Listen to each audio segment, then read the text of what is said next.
المحنت جواب ہے حسام الحرمین کا. ہم نے کہا المحنت اپنے کفر کی تصدیق ہے، جواب نہیں ہے. اس لیے کہ اعلیٰ حضرت فاضل بریلوی نے یہ لکھا، اور عربی کی عبارت کہ خاتم النبیین کا انکار کرتا ہے ایک شخص، اس کا نام یہ ہے، اور وہ کہتا ہے کہ حضور آخری نبی نہیں ہے معاذ اللہ، اور حضور کے بعد نبی آ سکتا ہے، تو آپ کیا کہتے ہیں؟ تو سارے علماء حرمین نے کہا وہ کافر ہے. اب جب یہ گیا تو ان سے علماء نے پوچھا ہاں خاتم النبیین کے معنی کو تم کیا سمجھتے ہو؟ کہ آخری نبی سمجھتے ہیں. کہا لاؤ پھر تصدیق کر دیں. تو یہ پھر کہتے یہ جواب تھوڑی ہوا، یہ تو اس کتاب کی تکفیر ہو گئی جو تم نے خود لکھا تھا، جو تم نے خود لکھا تھا کہ خاتم النبیین کا معنی آخری نبی نہیں ہے، حضور کے بعد نبی آ سکتا ہے، جس پر انہوں نے کفر کا فتویٰ دیا. جب تمہیں علماء نے پکڑ کے پوچھا ہاں کیا کہتے ہو حضور کے بعد کوئی نبی آ سکتا ہے، کہ لگے ہم تو اس کو کافر سمجھتے ہیں جو حضور کے بعد نبی کو مانے. تو مجھے بتاؤ یہ حسام الحرمین کا جواب ہوا یا اپنے کفر کی تصدیق ہوئی؟ بولیے نا. کوئی اردو سمجھتے ہو؟ مارکیٹ میں 2 کو 4، 4 کو 8، 8 کو 16 کرنا جانتے ہو تو یہ نہیں سمجھتے. میرے دوست ہیں اس لیے میں بات کر رہا ہوں، سمجھ رہے میری بات یہ. تو لہذا دیکھیے، تو المحنت جو ہے وہ حسام الحرمین کا جواب نہیں ہے، بلکہ اپنے ہی اکابر میں جو کفر بقا ہے اس کی تصدیق. مثال کے طور پر اس کتاب کے اندر انہوں نے لکھا کہ حضور کی روح اگر اعلیٰ علیین میں ہے تو اس سے کب ثابت ہوتا ہے کہ حضور کا علم حضرت اسرائیل سے زیادہ ہو. یہ کفر تھا. اب جب یہ علماء کے پاس بھاگتے ہوئے گئے کہ مولانا احمد رضا صاحب تو تصدیقات لے کر آ گئے، جب یہ گئے جا کر بیٹھ گئے، جی حضرت آپ جو کہیں گے ہم اس کا جواب دیں گے. تو کہا ہاں تم نے یہ لکھا ہے کہیں کہ حضرت اسرائیل کا علم رسول اللہ سے زیادہ ہے؟ کہا وہ تو کافر ایسا کہنے والا المحنت میں موجود ہے، ہم اس کو کافر سمجھتے ہیں. ہم کہتے ہیں اللہ کی مخلوق میں سب سے بڑا علم رسول اللہ کا ہے. ابھی سبحان اللہ نہ کہیے، اعتراض میں پیش کر رہا ہوں، ذرا اس کو اس طریقے میں سنیے ذرا، کہ سب سے بڑا علم جو ہے وہ رسول اللہ کا ہے، اور جو اس کے خلاف بولے تو ہم اس کو کافر سمجھتے ہیں. خود انہوں نے ایک جگہ پر لکھ دیا کہ حضور کی اگر روح اعلیٰ علیین میں ہے تو اس سے یہ ثابت نہیں ہوتا کہ آپ کا علم حضرت اسرائیل کے برابر ہو. تو کہاں سے زیادہ ہوا؟ خود کفر لکھا، اور اس پر علماء نے تصدیق کر دی کفر کی اس عبارت کے ضمن میں. لیکن جب یہ تصدیق لینے کے لیے گئے تو ان علماء نے یہی عبارت ان کے سامنے پڑھی کہ تم نے ایسا لکھا ہے. نہیں ایسا تھوڑی لکھا ہم نے. تو کہ تم نے کیا لکھا؟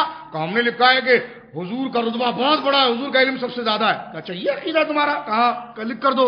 کہ لکھ کر دیا تو انہوں نے تصدیق کر دی اور یہ ہندوستان لے کر آئے. دیکھو حرم سے کتاب آ گئی. ہم نے کہا حرم سے کتاب تو آئی ہے، ٹائٹل نہیں دکھاؤ اندر کیا ہے یہ بتاؤ.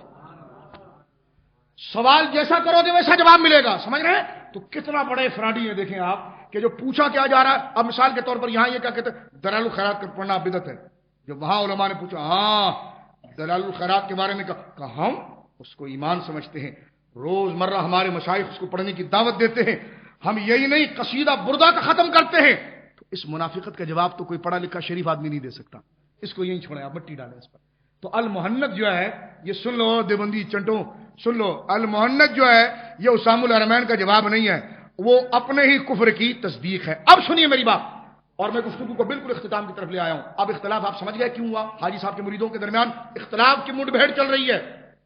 اختلاف کی یہ پہلی کتاب ہے جو اختلاف کا باعث بنی. برہن قاطعہ جو انوار ساتیہ میں انہوں نے میلاد اور فاتحہ کا ذکر کر کے اپنے پیر کا موقف واضح کر دیا تھا. گنگوہی نے جب اس کا جواب دیا تو کفر لکھا. یہ کتاب حاجی امداد اللہ صاحب کو مکے میں کسی نے بھیجی کہ آپ کے دوسرے خلیفہ گنگوہی نے صاحب انوار ساتیہ آپ کے دوسرے خلیفہ عبدالسمیع کا اتنا زبردست رد کیا، اتنی گالیاں بھی دی اس میں. تو آپ کو بڑی تشویش ہوئی پیر صاحب کو کہ یہ میرے جانے کے بعد میرے خلیفہ لڑ کیوں رہے.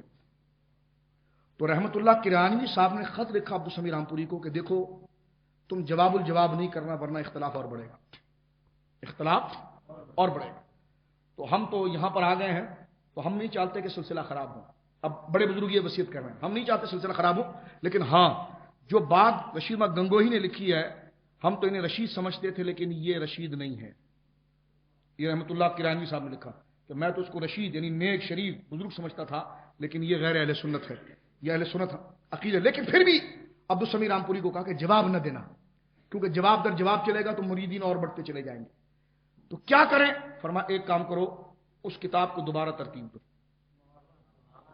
اب سنیے، اس کتاب کو دوبارہ ترتیب دو اور جتنے ہمارے مریدین ہیں خلفاء ہیں ان سے تقریضیں لکھواؤ اور ہم سے بھی تقریض لو، لیکن جواب کا انداز نہ ہو، بس سمجھانے کا انداز ہو.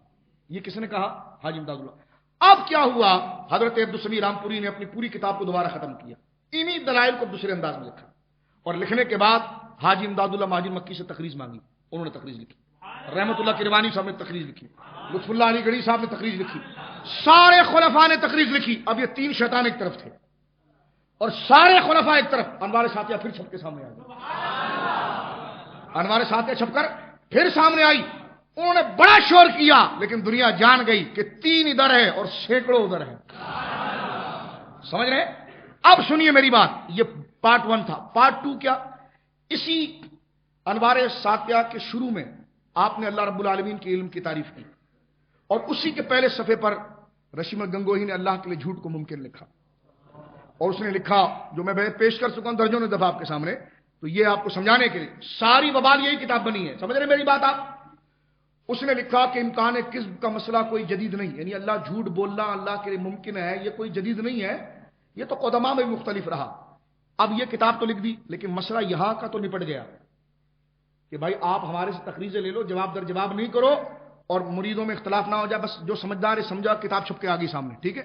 لیکن یہ عبارت تو کتاب ہے، کتاب رکتی تو نہیں ہے، یہ تو شرق سے غرب تک سفر کرتی ہے۔ اب رامپور اور سہارنپور سے یہ کتاب پہنچی بھاولپور، کہاں پہنچی بولیے؟ یہ میں پورا شجرہ بتا رہا ہوں آپ کو، اس کو لکھ کر آپ شائع کر دیں۔ اب کتاب پہنچی بھاولپور، بھاولپور میں کس کے ہاتھ میں آئی؟ غلام دستگیر قصوری صاحب کے ہاتھ میں، جن کا میں نے نام لیا تھا۔ اب یہ سلسلہ یہاں سے پورا جڑ گیا۔ جس وقت آپ نے اس کتاب کو دیکھا تو بہت بڑے پیر بھی تھے، بہت بڑے عالم بھی تھے آپ، غلام دستگیر قصوری، اور ان کو زیادہ دکھ یہ ہوا کہ وہ رشید احمد گنگوہی کو جانتے تھے، کیونکہ ان کا جگری دوست خلیل احمد امبیٹوی رشید احمد گنگوہی کا مرید بھی تھا، شاگرد بھی تھا، اور وہ بہاولپور اس وقت کی جو یونیورسٹی سمجھ لیجئے، عربیہ مدرسہ سمجھ لیجئے، اس کا شیخ الادب بھی تھا۔ تو انہوں نے پہلی فرصت میں سفر کیا اور بہاولپور آئے، اور خلیل احمد امبیٹوی کو کہا دیکھ تیری میری یاری اپنی جگہ پر، لیکن تو بتا یہ جو تیرے استاذ نے لکھا ہے کہ اللہ جھوٹ بول سکتا ہے، غور سے سنیے آپ، یہ استغفار کے جملے آپ دل میں پڑھیے تاکہ تسلسل چلتا رہے۔ اب کرینہ دیکھ رہے ہیں آپ، کڑی کیسی جڑ رہی ہے کتاب۔ اب رامپور اور سہارنپور سے یہاں تو کتاب کے ذریعے جواب دے کر مسئلے کو ایک طرف کیا گیا، ختم نہیں ہوا مسئلہ، مسئلے کو ایک طرف کیا گیا تاکہ اہل حق اس سے استفادہ کرے، جس میں حاجی امداد اللہ مہاجر مکی نے دستخط کر دیے ہیں، رحمت اللہ کروانی نے دستخط کر دی، دیگر علماء نے دستخط، تو وہاں ثابت ہو گیا کہ حاجی صاحب کے مریدوں میں اب دراڑ آ گئی، پوری یوں سمجھ لیجیے آپ کے مریدوں کی جو پوری امت تھی وہ عبدالسمیع رامپوری کے ماتحت آ گیا، یعنی اس وقت پھر حاجی امداد اللہ کا دست راس ہند میں عبدالسمیع رامپوری تھے، اور یہ تینوں کو باہر کیا گیا، لیکن باہر کہنے کے لیے اعلان نہیں ہوا، لیکن تقریریں لکھ کر بتا دیا گیا کہ بھائی ہم عبدالسمیع کے ساتھ ہیں۔ اور گنگوئی نے جو لکھا تو انہوں نے براہین قاطعہ پر تقریر نہیں لکھی، لیکن انوار ساتھیہ پر لکھی، سمجھ رہے، جس پہ بیان میلاد اور فاتحہ تھا۔ جب یہ کتاب بہاولپور پہنچی تو غلام دستگیر قصوری رحمۃ اللہ علیہ نے، شیخ المشائخ اور امام ربانی نے یہ پڑھی، تو آپ آئے بہاولپور، اور بہاولپور جو پہنچے تو بڑا یارانہ تھا، تو کہا دعوت شاوت چھوڑ، خلیل احمد امبیٹوی ایک بات بتا تو مجھے، کہا کیا؟ کہا دیکھ تیری میری دوستی اپنی جگہ پر، یہ تیرے استاذ نے کتاب لکھی ہے براہین قاطعہ، کہاں؟ کہ اس میں اس نے امکان کذب لکھا ہے کہ خدا جھوٹ بول سکتا ہے، تو اس کے بارے میں کیا کہتا ہے؟ اب تو دوستی نبھا، ایمان پکڑ یا استاذ پکڑ، ایک طرف ہو جا۔ تو صاف طور پر موجود ہے، خلیل احمد امبیٹوی نے کہا کہ میرے استاد رشید احمد گنگوہی نے جو لکھا ٹھیک لکھا۔ اس وقت پیر غلام فرید صاحب بھی موجود تھے، جو موجود تھے تو غلام دستگیر قصوری رحمۃ اللہ علیہ نے ان سے کہا کہ میرا اس سے مناظرہ کرائیے، کیونکہ یہ مانتا نہیں ہے تو میں حجت قائم کرنا چاہتا ہوں۔ تو پیر غلام فرید صاحب کی صدارت، وہ صدر مناظر تھے، اور مناظرہ بہاولپور کے اندر ہوا۔ یہ آزادی پاکستان سے پہلے کی بات ہے، یعنی آزادی ہند اور آزادی کی تحریک اور تقسیم ہند سے پہلے کی بات ہے۔ اب جب مناظرہ وہاں پر ہوا تو اس مناظرے میں حضرت غلام دستگیر قصوری رحمۃ اللہ علیہ جو ہیں، انہوں نے مکمل بھرپور دلائل سے خلیل احمد امبیٹوی کی دلیلوں کو توڑا اور اس کو علمی طور پر برہنہ کر دیا، اور جو مناظرہ ہوا اس میں آپ کو فتح ہوئی اور اس کو شکست ہوئی۔ پھر آپ وہ مناظرہ پورا تحریر ہوا، تقدیس الوکیل، ان توہین رشید و خلیل، اس نام سے، ملتے جلتے نام سے یہ کتاب شائع ہوئی، میرے پاس موجود ہے، آج سے 10 سال پہلے تک شائع ہوتی رہی ہے، اس کے چند نسخے میرے پاس موجود ہیں۔